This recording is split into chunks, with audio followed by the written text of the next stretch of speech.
साथियों से निवेदन है कि सभी साथी भीड़ रखने सामने आ जाए। गांव चंदाना में पहुंचने पर और ख़ास तौर से बिल्लू चंदाना के आवास पर पहुंचने पर आपका स्वागत है। और चौटाला साहब, हमारा सबसे पहला आपसे सवाल यही है कि आप अहम विभाग देखते हैं कि जो ये मौसम का जो परिवर्तन है, जैसे बरसात हो रही है और पानी निकासी की समस्याएं आई हैं लोगों के सामने और फसलें खराब हो रही है। पिछले 2 दिन और उससे पहले 5 दिन पहले 2 दिन प्रदेश भर में अच्छा रेनफॉल हुआ है। जहाँ जहाँ हमारे पास पहले ही फ्लड एंड ड्रॉट की अपडेट्स थी, सरकार द्वारा 450 करोड़ का प्लान बनाकर ऑलरेडी नए पंपिंग सेट्स, पाइपलाइन और इस तरह की व्यवस्था बनाई। मगर कई ऐसे एरियाज अब निकल के आए हैं, चाहे वो नए नेशनल हाईवेज की वजह से, जहाँ वाटर लॉगिंग आई है। डिप्टी कमिश्नर को हिदायतें भी दे दी गई है कि इमीडिएटली साइट विजिट कर वहाँ पर भी पंपिंग की व्यवस्था बने। मेरे संज्ञान में भी 4 जिलों में कई ऐसे गांव आए हैं जहाँ पर पानी की निकासी रुकी है, और ख़ास तौर पर लो लाइन एरियाज़ के अंदर, जो कि ना तो हमारे या आपके हाथ में है। नेचुरल ग्रेडेशन से वो पानी का फ्लो वहाँ जाकर आज से भी हिस्टोरिकली रुकता है, मगर वहाँ भी सरकार पंपिंग सेट्स लगा रही है और तुरंत पानी को निकालने की व्यवस्था बना रही है। कोई और ऐसी चीज़ आएगी तो एडिशनल फंड्स डिप्टी कमिश्नर को देने पड़ेंगे। तो पीछे भी हमने 20-30 लाख रुपए दिए थे, आगे भी उससे ज़्यादा व्यवस्था भी हम करेंगे कि कहीं भी किसी के जान माल का नुकसान ओवर रेनफॉल की वजह से ना हो। चौटाला साहब, आपराधिक गतिविधियां लगातार बढ़ रही हैं। आपने देखा कि डीएसपी किस तरह की हत्या कर दी गई। अगर कलायत की बात करें, पीछे गोलियां चली, तो क्या कुछ है? देखो, जो घटना मेवात के अंदर हुई बड़ी दुखद और निंदनीय घटना है। एक ऐसे एरिया के अंदर जहाँ पर माइनिंग का कंप्लीट बैन है, वहाँ छोटे छोटे ऑपरेटर्स पत्थर की चोरी निरंतर करते आए और पीछे भी सख्ती के साथ उन पर कार्रवाई हुई है। मगर अनेक ऐसी लिंक रोड्स हैं जो इंटर विलेज राजस्थान और हरियाणा को कनेक्ट करती हैं, और उन सड़कों को एक एक को मॉनिटर करना, क्योंकि वो कच्ची पगडंडियाँ सी मोटरेबल रोड बनाई गई हैं, मुमकिन नहीं है। पर उसके बावजूद भी पुलिस की स्ट्रेंथ को आने वाले समय में मेवात में और बढ़ाने का प्रस्ताव भी है और बढ़ाने का काम भी किया जाए। और ऐसे क्रिमिनल्स सख्त से सख्त कार्रवाई हमने करी है। कल एक व्यक्ति 3 में से गिरफ्तार हो चुका, बचे 2 को भी हम जल्दी ट्रेस कर अरेस्ट करने का काम है। सर, हिसार के सांसद ब्रिजेंद्र सिंह ने कहा है कि दुष्यंत चौटाला भाजपा के साथ गठबंधन के लिए डेस्परेट है, उनका अकेला कोई वजूद नहीं है। मैं ना तो उनके ऊपर टिप्पणी करूंगा और ना उनके पिताजी की कई बात पर टिप्पणी। जननायक जनता पार्टी अपने आप में एक संगठन है और उस संगठन ने हरियाणा प्रदेश में 18% वोट लेने का काम किया। कौन कैसे चुनाव जीतता है ये तो 2024 में फिर देख लेंगे। सर, एमएसपी के लिए जो कमेटी बनी है, वहाँ पर संयुक्त मोर्चा के किसानों ने जाने से मना कर दिया। मैंने तो कल सौभाग्य था कि जो त्यागी जी, कृष्ण गोपाल त्यागी जी, भारत भूषण त्यागी जो इसके मेंबर बने, उनसे मिलने का मौका मिला और उनने स्वयं ये कहा है कि अब हमारी जिम्मेवारी बड़ी है और हम और एक्सपीडिशियसली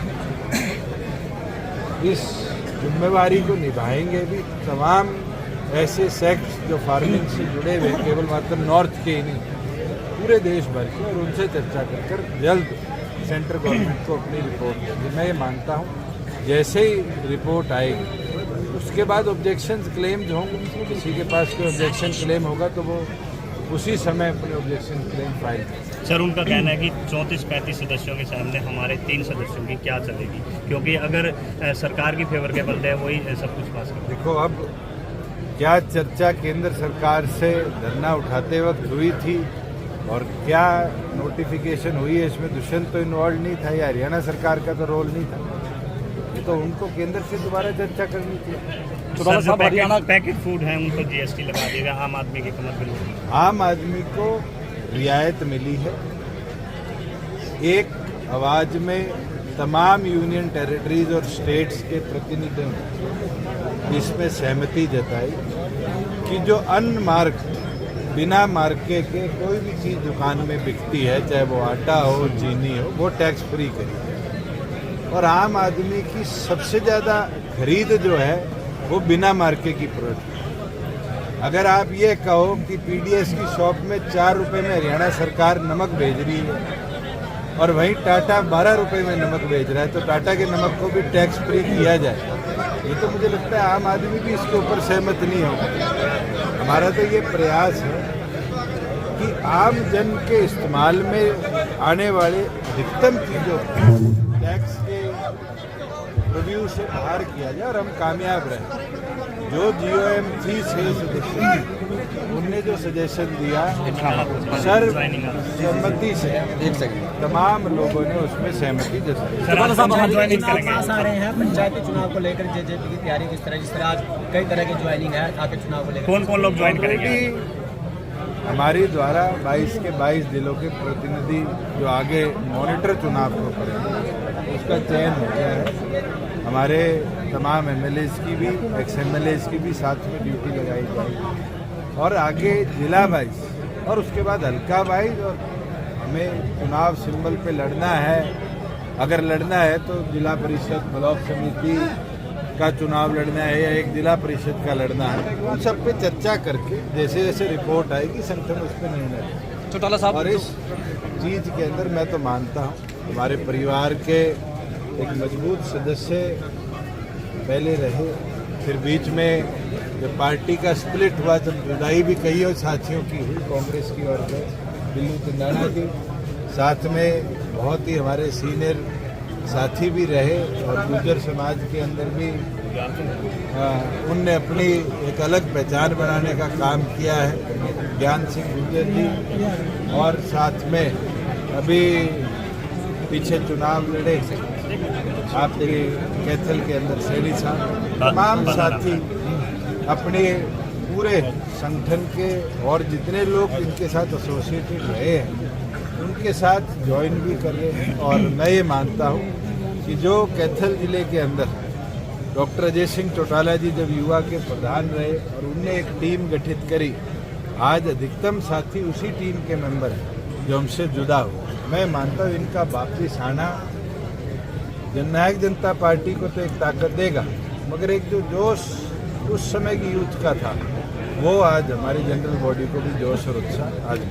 चौटाला साहब, हरियाणा की जो राजनीति है उसमें मुख्य रूप से दुष्यंत चौटाला चर्चा में रहते हैं। चाहे वो किसान आंदोलन था, वहाँ दुष्यंत चौटाला पर ये प्रेशर बना कि दुष्यंत चौटाला अपने पद से इस्तीफा दें। अब जो गठबंधन के अंदर जो चर्चाएं चल रही हैं, मौसम शायद अनुकूल नहीं चल रहा, तो दुष्यंत चौटाला कैसा महसूस करते हैं? ये मैं तो एक चीज बोल सकता हूँ, ना किसी चीज का लालच, ना किसी चीज के पीछे पड़ने की मेरी आदत। आज के दिन संगठन ने मेरी जिम्मेवारी लगाई, हम चुनाव में गए, हम जीत कर आए, सरकार में हिस्सेदारी हमने ली। उस हिस्सेदारी के साथ प्रदेश के विकास को और कमेरे को कैसे ताकत दी जाए उस सोच के साथ काम किया। और आज नतीजा है, चाहे वो MSP आज 13 प्रोडक्ट्स पे देने की बात है, बुढ़ापा पेंशन 2500 है और आगे और बढ़ाने की बात है, 30% महिलाओं को डिपोज में रिजर्वेशन देने की बात है, 50% महिलाओं को पंचायती राज इंस्टीट्यूशन में रिजर्वेशन देने की बात है। हमारे कहे गए वादों को हमने भी पूरा किया, चाहे वो HTET का एग्ज़ाम हो, चाहे वो छात्रों को बस पास की बात है, और उस लक्ष्य को आगे लेकर चल रहे हैं। आगे आगे हमें और जो बदलाव लाने हैं उसको हम लेकर आएंगे। 75% भी हमने प्रदेश के अंदर लाने का काम किया और माननीय हाईकोर्ट जिस दिन उस पर जजमेंट देगा उसको प्रदेश में हम लागू करेंगे। तो गठबंधन धर्म को लेकर चर्चा है ना चौटाला साहब, और वहाँ खास रूप से चौटाला साहब चर्चाएं में हैं कि गठबंधन टूट जाएगा, चौटाला साहब को अलग कर दिया मैं तो जाएगा। आपको एक चीज बोल सकता हूँ, ये आपकी सोच हो सकती है या कांग्रेसियों की सोच हो सकती है या और ये किसी बीजेपी के नेताओं का बयान है। आपके मैं तो- नेता जिसके साथ आपका गठबंधन है वो बयान देते हैं चौटाला साहब से अलग होकर चुनाव होगा, चलो ये आप सुनते हैं। उनके बयान पे क्या एक्शन होगा नहीं होगा। गठबंधन तो निगम चुनाव से पहले भी टूटा था, आपने ही तोड़ा था, हमने तो नहीं तोड़ा। वो तो अलग अलग चुनाव लड़ने का फैसला लिया, वो फैसला आप मतलब आप हमारे को बीजेपी मैं एक चीज बोल सकता हूं कि हमारा विजन क्लियर है, हरियाणा की जनता के लिए हमें काम करना है और उसको आगे कैसे लेकर जाया जाए इसके अंदर संगठन का एक दुष्यंत चौटाला की छोटी उम्र है, बड़ा बोध है राजनीतिक, चलो घेराबंदी बड़ी है।